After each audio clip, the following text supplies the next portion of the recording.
ঝড়ের রাতে বৃষ্টি পড়ছে অবিরাম। মিরাজ একা দাঁড়িয়ে আছে একটা পুরনো বিল্ডিং এর ছাদে। তার চোখে শুধু একটাই ছবি, কেয়া। মিরাজ আর কেয়ার পরিচয় হয়েছিল গেম খেলতে গিয়ে।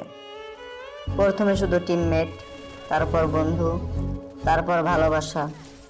কেয়া সবসময় বলতো, তুমি ছাড়া আমি অসম্পূর্ণ। মিরাজ হাসতো, কিন্তু ভিতরে ভিতরে সে সত্যি বিশ্বাস করত। প্রতিদিন রাত জেগে কথা, একসাথে গেম খেলা, স্বপ্ন দেখা একদিন বাস্তবে দেখা হবে। মিরাজ তার জীবনের সবকিছু কেয়ার সাথে শেয়ার করত, তার কষ্ট, তার ভয়, তার সব। আর কেয়া বলতো, আমি আছি, সব সময় থাকবো। হঠাৎ করে সব বদলে যেতে শুরু করলো। কেয়া আগের মতো রিপ্লাই দেয় না, কল ধরতে চায় না, অজুহাত দেয়। মিরাজ বুঝতে পারছিল কিছু একটা ঠিক নেই।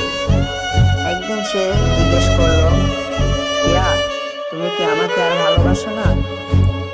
ওপাশে নীরবতা। শেষ পর্যন্ত কেয়া বলল, মিরাজ, আমি আর পারছি না, আমার লাইফে অন্য কেউ এসেছে। মিরাজের পৃথিবী যেন থমকে গেল। সে শুধু একটা কথাই বলল, তুমি তো বলেছিলে আমি ছাড়া তুমি অসম্পূর্ণ। কেয়া বলল, সব কথা সত্যি হয় না। পর কেটে গেল। আবার সেই ছাদে দাঁড়িয়ে আছে মিরাজ। বৃষ্টি পড়ছে, আকাশে বিদ্যুৎ, আর চোখে পানি, আর সামনে একটা ভাঙা হৃদয়ের মতো অনুভূতি।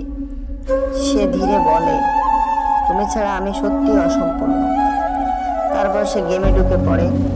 শেষবারের মতো সেই জায়গায় যায় যেখানে একসাথে